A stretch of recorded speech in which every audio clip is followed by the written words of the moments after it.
Hey everybody, welcome to विज्ञान पाठशाला make learning smart and easy. मैं हूं गीता, जो आप सभी को विज्ञान पाठशाला के इस चैनल में क्लास 8 और 9 के एनसीईआरटी ज्योग्राफी सब्जेक्ट पढ़ाती हूं। आज के इस वीडियो में हम क्लास 8 के चैप्टर 4 एग्रीकल्चर को कवर करने वाले हैं। ये चैप्टर 4 का पार्ट 1 वीडियो है। इस वीडियो में हम एग्रीकल्चर का इंट्रोडक्शन देखेंगे और जो फार्म सिस्टम होता है एग्रीकल्चर के अंदर उसको देखेंगे। इसके बाद अदर टॉपिक को अलग अलग वीडियो में हम कवर करेंगे। तो इंट्रोडक्शन में क्या गिवन है वो देखते हैं। अगर हम अपने पूरे अर्थ में जितने टाइप का काम होता है, एक्टिविटीज़ होता है, या फिर जिसके एक्सचेंज में हम लाइफ सर्वाइविंग के चीज़ें को गैदर करते हैं या फिर पैसे इनकम करते हैं, या फिर जो हमारा लाइवलीहुड है उसको अगर हम ग्रुप करना चाहेंगे तो उसे हम 3 ठो ग्रुप में ग्रुप करते हैं। कौन सा 3 ठो ग्रुप? Primary, secondary, tertiary. इन तीनों के अलावा भी है क्विनरी एंड क्वाटरनरी एक्टिविटीज़, लेकिन वो आपके लिए अभी नहीं है। क्लास 8 में वो जानने की ज़रूरत नहीं है। तो सिर्फ ये 3 को याद रखिएगा। और ये 3 चीज़ क्या है? ग्रुपिंग है। हम ग्रुप कर रहे हैं। किसका ग्रुप कर रहे हैं? डिफरेंट डिफरेंट जो लाइवलीहुड होता है, जीविका होता है, काम होता है, उन सभी को हम ग्रुप करते हैं। तो हमारा जो प्राइमरी एक्टिविटीज़ है उसमें क्या लिखा हुआ है वो पढ़ते हैं। Primary activities include all those connected with extraction and production of natural resources. Agriculture, fishing and gathering are good examples. Primary activities कौन सा सारा काम को बोला जाता है? वो सारा काम को जिसमें अर्थ सरफेस के साथ डायरेक्ट रिलेशन होता है, नेचर के साथ डायरेक्ट रिलेशन होता है। नेचुरल रिसोर्सेस को हम निकालते हैं या फिर उसको प्रोड्यूस करते हैं, वो सारा प्राइमरी एक्टिविटीज़ के अंदर आता है। जैसे कि एग्रीकल्चर में क्या होता है? एक अर्थ सरफेस का एक लैंड होता है, लैंड के ऊपर सॉइल होता है, सॉइल में हम बीज डालते हैं, पानी डालते हैं, सार देते हैं, और उससे क्या होता है? वो जो सरफेस है, नेचर उसे अपने आप वहाँ से प्रोड्यूस करता है, बना के लाता है। तो वहाँ पे नेचर का इन्फ्लुएंस ज़्यादा है। हमारा तो है ही, लेकिन हमारा इन्फ्लुएंस उतना ज़्यादा नहीं है जितना नेचर का है। ठीक है? तो प्राइमरी एक्टिविटीज़ नेचर के साथ पूरी तरीके से जुड़ा हुआ रहता है। ये चीज़ यहाँ पे नोट करके रखना।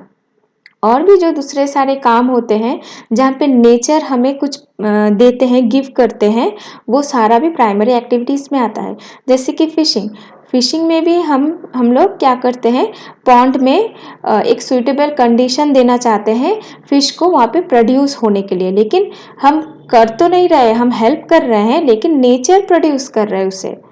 तो यहाँ पे भी नेचर ज़्यादा इम्पॉर्टेंट रोल प्ले करता है। ऐसे ही जो गैदरिंग होता है, हंटिंग और गैदरिंग जो हम लोग करते थे पहले के टाइम में, आदिम मानव के युग में, तो वहाँ पे भी जो फॉरेस्ट से हम लोग डिफरेंट डिफरेंट चीज़ कलेक्ट करते थे, अभी भी करते हैं। ट्राइबल पीपल लोग, जो लोग फॉरेस्ट एरिया के आसपास रहते हैं, वो लोग हनी, मोम, डिफरेंट डिफरेंट मेडिसिन, ये सारा वहाँ से कलेक्ट करते हैं। तो वो क्या कर रहा है? वो सिर्फ जाके वहाँ से कलेक्ट कर रहा है, उसको प्रोड्यूस नहीं कर रहा है। तो इसीलिए नेचर वहाँ पे ज़्यादा इम्पॉर्टेंट रोल प्ले करता है। तो होप यहाँ पे प्राइमरी एक्टिविटी क्या है समझ में आया होगा, और प्राइमरी से बाकी दोनों का बहुत डिफरेंस है। अभी ये जब पढ़ेंगे तब समझ में आ जाएगा। Secondary activities are concerned with the processing of these resources. अब जो चीज़ हम गैदर करते हैं प्राइमरी एक्टिविटीज़ के मदद से, उस चीज़ को इन फर्दर जब हम प्रोसेस करके उसका फॉर्म को चेंज कर देते हैं, तो उसे हम बोलते हैं सेकेंडरी एक्टिविटीज़। जो काम के मदद से गेन किया हुआ रॉ मटेरियल को हम एक दूसरे चीज़ में कन्वर्ट कर दे रहे हैं, वो जो कन्वर्ट करने का जो काम है वो सारा आता है सेकेंडरी में। जैसे कि हम एग्रीकल्चर के मदद से गेहूं को उगाया अर्थ से, अब उसको हम प्रोसेसिंग करके ब्रेड में कन्वर्ट करेंगे, केक में कन्वर्ट करेंगे, बिस्किट में कन्वर्ट करेंगे, तो वो सारा आएगा। वो सारा जो काम है, जो कन्वर्ट कर रहा है व्हीट से ब्रेड में, केक में, ये सारा काम है सेकेंडरी एक्टिविटीज़ के अंदर। Manufacturing of steel, baking of bread and weaving of cloth are examples of this activity. और एक एग्जांपल से अच्छे से समझिए सेकेंडरी एक्टिविटीज़ और प्राइमरी एक्टिविटीज़ में डिफरेंस क्या है। प्राइमरी एक्टिविटीज़ में क्या कर रहे हैं, हम वापस से कॉटन को कल्टीवेट कर रहे हैं। अब ये जो कॉटन है, क्या वो कॉटन को हम लोग पहनते हैं डायरेक्टली? नहीं पहनते हैं, तो उसको हम क्लॉथ में, कपड़ा में कन्वर्ट करते हैं। तो ये जो कॉटन से क्लॉथ में कन्वर्ट करने का जो काम जो लोग करते हैं, वो सारा ग्रुप को सेकेंडरी एक्टिविटीज़ बोला जाता है। और जो लोग सिर्फ कॉटन को प्रोड्यूस कर रहे हैं, उन लोगों को प्राइमरी एक्टिविटीज़ के अंदर डाला जाता है। तो सिंपल है, यहाँ पे ये समझ में आया होगा सेकेंडरी एक्टिविटीज़ क्या है। Next is tertiary activities. Tertiary activities provide support to the primary and secondary sectors through services. अब यहाँ पे tertiary activities support करता है, help करता है primary और secondary activities को अपने different service के through. Transport, trade, banking, insurance and advertising are examples of tertiary activities. अब यहाँ पे जो रिटर्न है वो सबसे आप लोग होप फैमिलियर होंगे। ट्रांसपोर्ट क्या होता है, ट्रेड क्या होता है, बैंकिंग क्या होता है, इंश्योरेंस क्या होता है और एडवर्टाइजिंग क्या होता है, जो सब कुछ आता है टर्शियरी के अंदर। अब पहले जो हमने प्राइमरी से जो चीज़ को प्रोड्यूस किया था, जैसे कि हमने कॉटन को प्रोड्यूस किया, अब वो जो कॉटन को प्रोड्यूस किया है, पास के कुछ ही दूरी में एक इंडस्ट्री है जहाँ पे कपड़ा बनता है। तो वो कॉटन को जहाँ पे वो प्रोड्यूस हुआ था, वो एग्रीकल्चरल लैंड से हमें वो इंडस्ट्री में लेके जाना है। तो यहाँ पे कौन लेके जा रहा है? ट्रांसपोर्ट लेके जाता है। यहाँ पे हम जो ट्रक के मदद से, दूसरे व्हीकल के मदद से कॉटन को ट्रक में लोड करके इंडस्ट्री में लेके जाते हैं। तो ये जो बीच का काम है, ये आता है टर्शियरी के अंदर। तो ऐसे ही दूसरे सारे एक्टिविटीज़ भी प्राइमरी और सेकेंडरी में एक लिंक क्रिएट करता है, उस चीज़ को और भी स्मूथ बनाने में हेल्प करता है। कौन हेल्प करता है? Tertiary activities. तो यहाँ पे जो हमारा प्राइमरी एक्टिविटीज़ है, वो हमेशा हर वक्त उन सारे कामों को बोलता है जो सारा काम नेचर से एकदम डायरेक्टली लिंक रहता है। ठीक है। अब ये प्राइमरी एक्टिविटीज़ के मदद से जो चीज़ हम गेन करते हैं, प्रोड्यूस करते हैं, उसको फर्दर जब प्रोसेसिंग करते हैं तो वो सेकेंडरी एक्टिविटीज़ हो जाता है। और टर्शियरी है, इन दोनों को सपोर्ट करता है, इन दोनों का काम में एक लिंक क्रिएट करता है। तो होप यहाँ पे प्राइमरी, सेकेंडरी, टर्शियरी एक्टिविटीज समझ में आया है। अब हम एग्रीकल्चर को पढ़ेंगे। एग्रीकल्चर ही हमारा चैप्टर का नाम है। अब एग्रीकल्चर कौन सा एक्टिविटीज़ में आता है? प्राइमरी एक्टिविटीज़ में आता है। क्यों आता है? क्योंकि पूरी तरीके से नेचर से रिलेटेड है। हम डायरेक्ट जाके लैंड के ऊपर बीज बोते हैं, पानी डालते हैं, साड़ देते हैं और अर्थ सरफेस उस चीज़ को, उस बीज को एक पौधा में कन्वर्ट करता है। Agriculture is a primary activity. It includes growing crops, fruits, vegetables, flowers and rearing of livestock. तो एग्रीकल्चर में क्या क्या आता है? क्रॉप्स, फ्रूट्स, वेजिटेबल, फ्लावर, ये सबको मतलब ग्रो करना, रियरिंग करना, ये सब आता है। In the world 50% of persons are engaged in agricultural activity. पूरे अर्थ में, पूरे दुनिया में 50% इंसान लोग एग्रीकल्चरल एक्टिविटी से साथ जुड़ा हुआ है। इंडिया में कितना होता है? इंडिया में 50 से भी ज़्यादा होता है। ज़्यादा से ज़्यादा लोग इंडिया का एग्रीकल्चरल एक्टिविटी से जुड़ा हुआ है, इसीलिए इंडिया को एग्रीकल्चर बेस्ड सोसाइटी बोला जाता है। 2/3 of India's population is still dependent on agriculture. अब मैंने पहले जो बोला वही यहाँ पे लिखा हुआ है। 2/3 पॉपुलेशन इंडिया का एग्रीकल्चर के ऊपर पूरी तरीके से डिपेंड करता है। Favourable topography of soil and climate are vital for agricultural activity. अब कोई भी जगह में एग्रीकल्चर करने के लिए कौन सा चीज़ें इंपॉर्टेंट होता है? एक टोपोग्राफी मतलब हमारे घर के आसपास जो अर्थ सरफेस है वो कैसा है? प्लेन है, अंड्यूलेशन मतलब उबड़ खाबड़ है या फिर प्लेन है, तो ये सारा टोपोग्राफी के अंदर आता है। सॉइल कैसा है? बहुत जगह पे हम पौधा उगा नहीं सकते हैं क्योंकि वो इनफर्टाइल होता है। फिर हमारा क्लाइमेट कैसा है? ये सब कुछ डिटरमाइन करता है, कंट्रोल करता है एग्रीकल्चरल एक्टिविटी को। इसलिए हर जगह पे हर क्रॉप नहीं जन्म हो पाता है। The land on which the crops are grown is known as arable land. जो जगह पे क्रॉप्स ग्रो करता है, जन्म लेता है, वो सारा जगह को हम एरेबल लैंड बोलते हैं। In the map, you can see that agricultural activities is concentrated in those regions of the world where suitable factors for the growing of crops exist.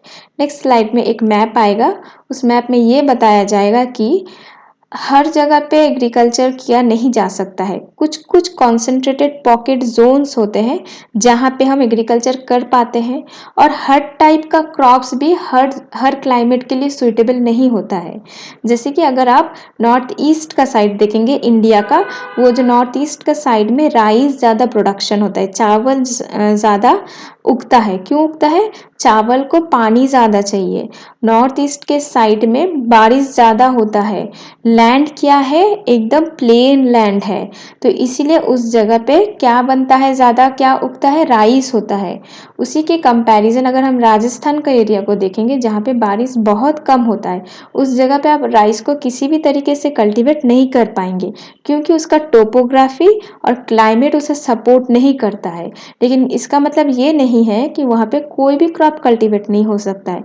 वहाँ पे कुछ अलग टाइप का क्रॉप कल्टीवेट होगा, जो सारा क्रॉप बहुत ज़्यादा गर्मी को सह सकता है। ठीक है, तो उस टाइप का क्रॉप उस जगह पे होता है। अब इम्पॉर्टेंट फैक्ट देखते हैं। Word origin. The word agriculture is derived from Latin words ager और agri meaning soil and culture meaning cultivation. तो एग्रीकल्चर का यहाँ पे पूरा मीनिंग दिया गया है। एग्री का मतलब होता है सॉइल, मिट्टी, और कल्चर का मीनिंग होता है कल्टीवेशन, मिट्टी का कल्टीवेशन। ठीक है, ये हमारा world distribution of arable land. अब देखिए यहाँ पे जो जो एरेबल लैंड है, यहाँ पे ये जो कलर है ग्रे कलर, ये सारे जगह पे कल्टीवेशन होता है, ज़्यादा से ज़्यादा कल्टीवेशन ये सारे जगह पे होता है। और ये वाइट वाइट जगह पे मतलब उतना कल्टीवेशन प्रोन एरिया नहीं है। इंडिया यहाँ पे है हमारा। अब इंडिया पे देखिए, इंडिया का ज़्यादा से ज़्यादा एरेबल लैंड के अंदर आता है, तो हम लोग लकी है, हमें खाने के लिए मतलब लैंड वैसा मिला है, क्लाइमेट टोपोग्राफी सुइटेबल है कल्टीवेशन के लिए।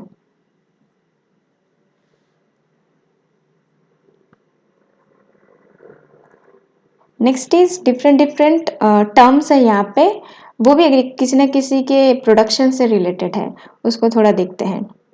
Agriculture, the science and art of cultivation on the soil, raising crops and rearing livestock, it is also called farming। तो एग्रीकल्चर किस किस चीज़ को बोला जाता है? ये एक साइंस और आर्ट है कल्टीवेशन का, और किस पे किया जाता है? सॉइल के ऊपर किया जाता है, क्रॉप्स को रेजिंग करने के लिए, बढ़ाने के लिए, और रियरिंग लाइव स्टॉक के लिए, इसे फार्मिंग भी बोला जाता है। तो एग्रीकल्चर पहले भी बहुत बोला है, इसलिए ज़्यादा यहाँ पे एक्सप्लेन नहीं कर रही हूँ। हम मूव कर जाते हैं नेक्स्ट टर्म पे जो न्यू है, सेरीकल्चर। क्या है सेरीकल्चर?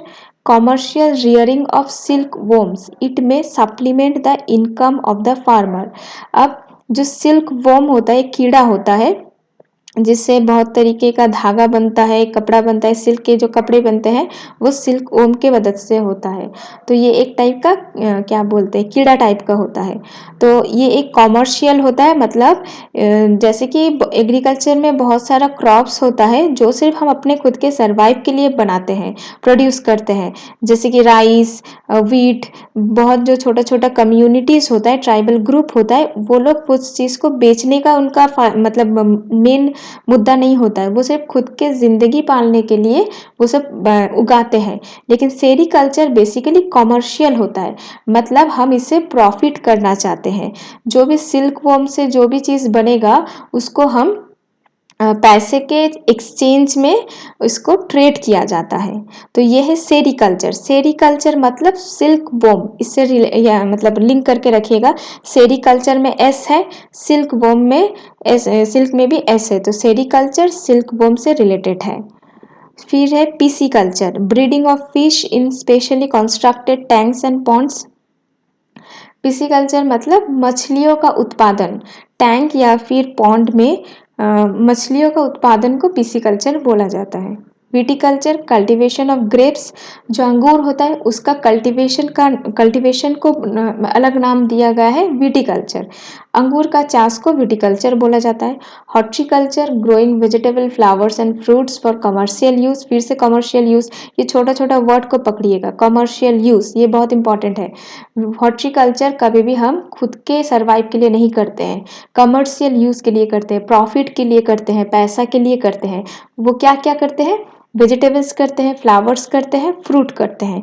जब ये सब एक साथ करते हैं तो उसे हम हॉर्टिकल्चर बोल देते हैं।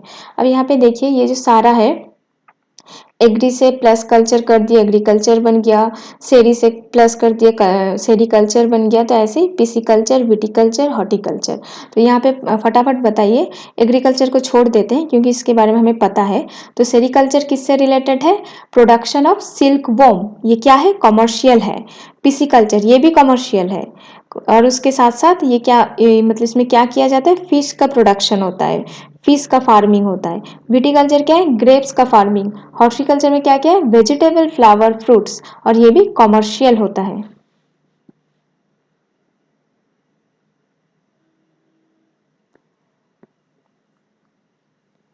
Next is farm system.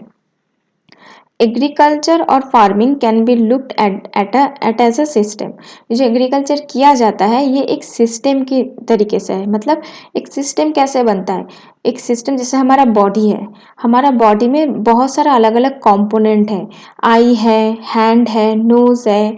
तो ये जो डिफरेंट डिफरेंट सिस्टम है वो इंडिविजुअली है और एक दूसरे से लिंक करके है। अगर एक में कोई प्रॉब्लम आएगा तो दूसरा को इफेक्ट करेगा। अगर हमारा सर दर्द देगा तो हम पढ़ नहीं पाएंगे, पढ़ने में मन नहीं बैठेगा तो हम सो जाते हैं, हम खड़ा नहीं हो पाते हैं। तो यहाँ पे एग्रीकल्चर में भी सेम है, ये भी सिस्टम है। हर यहाँ पे बहुत डिफरेंट डिफरेंट कंपोनेंट्स है। अगर एक कंपोनेंट में कुछ चेंज आएगा तो वो दूसरा कंपोनेंट को इन्फ्लुएंस करता है। तो ये हमारा सिस्टम का कॉन्सेप्ट है, और सिस्टम में एग्रीकल्चर और फार्मिंग भी एक टाइप का सिस्टम है। The important inputs are seeds, fertiliser, machinery and labour. अब इनपुट क्या क्या है सिस्टम में, सिस्टम में हर वक्त इनपुट और आउटपुट होता है। हमारा बॉडी को भी क्या इनपुट चाहिए, खाना चाहिए, पानी चाहिए, ऑक्सीजन चाहिए, तो ये सब हमारे अंदर जा रहा है। तो ऐसे ही एग्रीकल्चर में क्या क्या इनपुट चाहिए, सीड्स चाहिए, बीज चाहिए, फर्टिलाइजर, सार चाहिए, मशीन चाहिए, ट्रैक्टर, मशीन में आता है ट्रैक्टर आता है, और भी डिफरेंट डिफरेंट चीज़ें आता होगा। और लेबर चाहिए, कौन करता है, एक इंसान ही तो एग्रीकल्चर कर रहा है, वही तो गेहूं को उगा रहा है, तो यहाँ पे लेबर चाहिए। तो ये हमारा एक सिस्टम है और इसमें डिफरेंट डिफरेंट कंपोनेंट्स है। Some of the operations involved are plowing, sowing, irrigation, weeding and harvesting. अब इसमें डिफरेंट डिफरेंट ऑपरेशंस है, डिफरेंट डिफरेंट काम करना पड़ता है तब पूरा फार्म सिस्टम कंप्लीट होता है। प्लाविंग करना पड़ता है, सोइंग करना पड़ता है, मतलब वो जो लैंड है जहाँ पे हम फसल उगाना चाहते हैं वहाँ पे क्या बोलते हैं, प्लाविंग को कैसे बोलते हैं, वो लांगल जो गैया से ये करके टान के लेके जाके करते हैं, जो अभी बेसिकली ट्रैक्टर के मदद से करते हैं। मतलब उस लैंड को सुइटेबल बनाते हैं बीज को उसके अंदर डालने के पहले, ठीक है। फिर हम उसमें बीज डालेंगे, पानी डालेंगे, ठीक है, फिर उसको उससे कुछ हार्वेस्टिंग होगा। तो ये पूरा टोटल प्रोसेस है। The output from the system, अब इनपुट समझ में आया, सारा जो ऑपरेशंस करना पड़ता है वो सारा समझ में आया। अब आउटपुट क्या है, आउटपुट ही तो मेन है हमारे लिए।